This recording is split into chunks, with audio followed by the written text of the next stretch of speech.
సంస్థల ఎన్నికల్లో బీసీలకు 42% రిజర్వేషన్లు చట్టబద్ధంగా రాజ్యబద్ధంగా నిర్వహించాలని పార్టీ పరంగా నిర్వహిస్తే మాత్రం ఒప్పుకునే ప్రసక్తే లేదని దీన్ని బీసీ సమాజం తీవ్రంగా వ్యతిరేకిస్తుందని BC JAC chairman R Krishnaiah అన్నారు. హైదరాబాద్ రామంతపూర్లో బీసీ నాయకులు విద్యార్థులతో కలిసి ఆర్ కృష్ణయ్య భారీ ర్యాలీ నిర్వహించారు. ఈ సందర్భంగా ఆయన మాట్లాడుతూ రాజ్యాంగంలో బీసీ జనాభా ప్రకారం రిజర్వేషన్లు కేటాయించాలని పొందుపరచాలని కానీ ప్రభుత్వాలు కోర్టులు బీసీలకు అన్యాయం చేస్తున్నారని మండిపడ్డారు.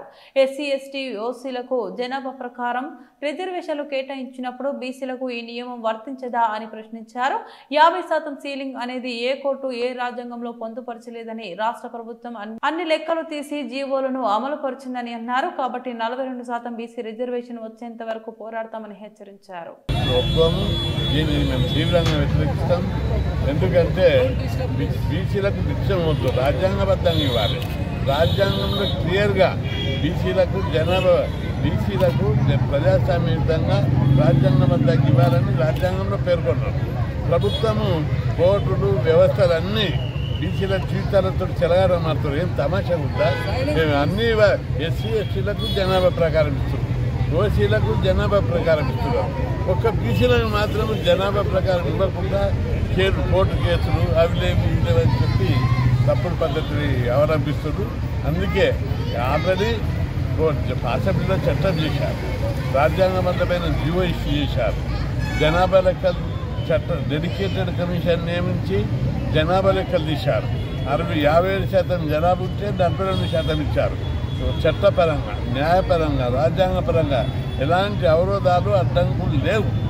రెండవది, ఇక్కడ 50% సీలింగ్ అనేది జనాభా లెక్కలు ఉంటే పెంచుకోవచ్చని సుప్రీంకోర్టు విద్యా ఉద్యోగాల రిజర్వేషన్లు చెప్పారు. రాజకీయపరమైన రిజర్వేషన్లకు పరిమితి ఎవ్వరూ ఇంతవరకు ఏ కోర్టు చెప్పలేదు, చెప్పబోదు కూడా. ఎందుకంటే సంతకం పెట్టిన కూడా చెప్పిస్తారు. ఇక్కడ మెరిట్ ఉందా, ప్రతిభ ఉందా, ఎందుకు 50% సీలింగ్ అని మేము ఈ సందర్భంగా ప్రభుత్వాన్ని హెచ్చరిస్తున్నాం. ముఖ్యమంత్రి గారు చాలా ముందుకు తీసుకొచ్చి ఈ సమస్య తీసుకొని వచ్చాడు. 42% ఇస్తామని చెప్పి బీసీలందరూ నమ్ముతున్నారు.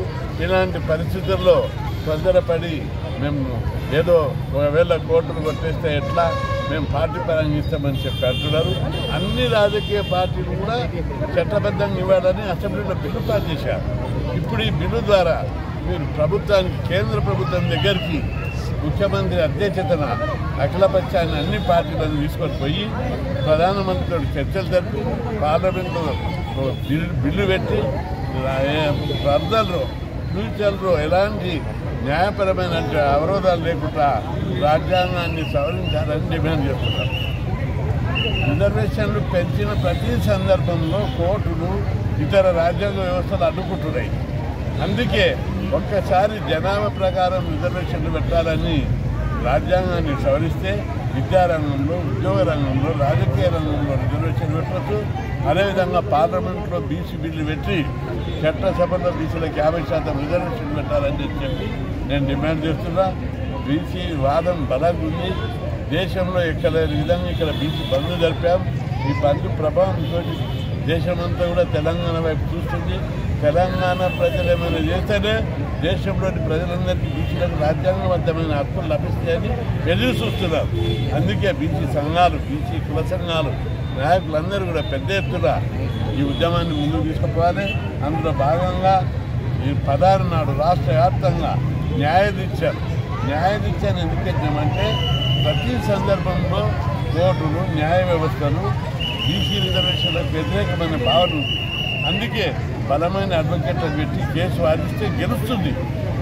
అరే రాజ్యాంగం ఉంది, అసెంబ్లీలో చట్టాలు చేశారు, పార్లమెంట్లో చట్టాలు చేశారు. ఇది ప్రజాస్వామ్యం, రాజ్యాంగ మౌలిక సూత్రాల్లో కొన్ని సామాజిక న్యాయం అన్నది ఎందుకు కొట్టేస్తాయి? సరైన వాదనలు, బలమైన వాదనలు వినిపించకపోతే అందువల్ల ప్రభుత్వం బలమైన అడ్వకేట్లను పెట్టి హైకోర్టు లోపల ప్రభుత్వ వాదనలు దాదాపు 60 సంఘాలు, 60 కేసులు పడ్డాయి. 35 బీసీ సంఘాలు, ఇతర ప్రముఖులు 60 కేసులు ఉన్నాయి. ప్రతి కేసును హైకోర్టు వినేటట్టుగా ప్రభుత్వం చర్యలు తీసుకోవాలి. బలమైన వాదనలు వినిపిస్తే ఈ కేసు గెలుస్తుంది. ఎక్కడ లోపాలు లేవు, రాజ్యాంగబద్ధంగా ఉంది. కాబట్టి ఈ ప్రజాస్వామ్యంలో ఎవరి జనాభా ఎందుకంటే వాళ్ళకి ఆ వార్డు ఇవ్వాలి. ఆ విధంగా ఈ కేసును బలంగా ఉన్నందువల్ల ప్రభుత్వం తగు జాగ్రత్త చర్యలు తీసుకోవాలని డిమాండ్.